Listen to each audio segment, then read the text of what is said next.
Torsion और इंजनी भाग 4।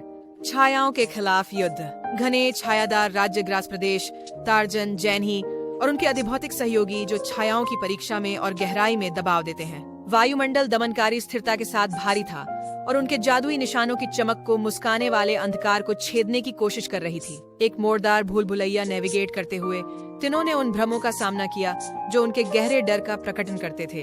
Torsion ने परित्याग की भूत प्रेत से सामना किया, जबकि जेनी ने एकांत के भय से संघर्ष किया। फिर भी अटल एकता के साथ वे इन भ्रामक स्थितियों को दूर करते हैं।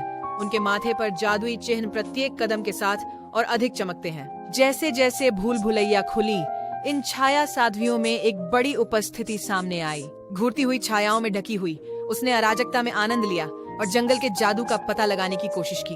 भ्राम बढ़ते गए, भूल भुलैया को भ्रामक घुमावदार बना देते हुए, लेकिन जादुई निशानों ने टार्जन और जानी को भ्रामक मोड़ों के माध्यम से मार्गदर्शन किया।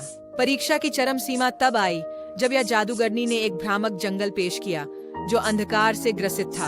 आविष्कार ने टार्जन और जानिस के घर से उनके संबंध के हृदय पर हमला किया। अडिग रहे। उन्होंने पिछले परीक्षणों में जो मौलिक शक्तियां हार्नेस की थीं, उन पर आधारित किया। जंगल की जादू को बुलाते हुए उन्होंने हवा के झोंके, आग और पानी की लहरें उत्पन्न की जो ने भ्रामक श्रृंखलाओं को दूर किया और जंगल की जीवन शैली को बहाल किया। डायन अपने दुष्ट रूप में बेनकाब आंधी जैसे काले सांप उगलती।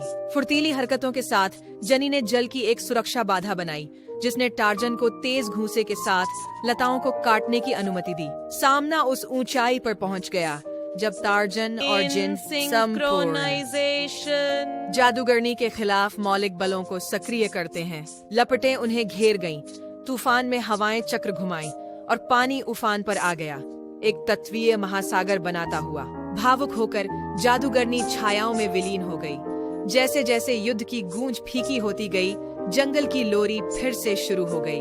टार्जन और जेनी के माथे पर जादुई निशान सामंजस्य ऊर्जा के साथ धड़क रहे थे। छाया भूल भुलैया से बाहर निकलते ही उन्हें घने छायादारी के माध्यम से सूरज की महसूस करने वाली गर्म ग्लो का स्वागत मिला। पौला, जिसने उन्हें पाला, वह इंतजार कर रही थी। जंगल उनकी बहादुरी के लिए हमेशा कृतज्ञ उन्हें सच्चे संरक्षकों का उपाधि प्रदान करता है। जादुई साम्राज्य सुरक्षित था और प्रकाश और छाया के बीच संतुलन को बहाल किया गया। फिर भी टार्जन और जेनी को समझ में आया कि उनका यात्रा जारी थी।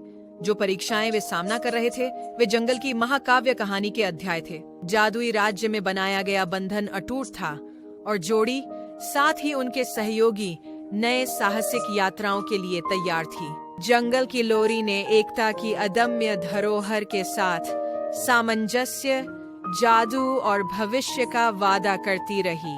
हरियाली छत के नीचे, जंगल के जीवंत रंग और ध्वनियों के बीच, टार्जन, जिन्नी और उनके साथी समयहीन कथा के वादे को गले लगाया, जिसे हवाओं ने गाया और पीढ़ियों तक झूलते पत्तों द्वारा गूंजा। भाग 5 देखें।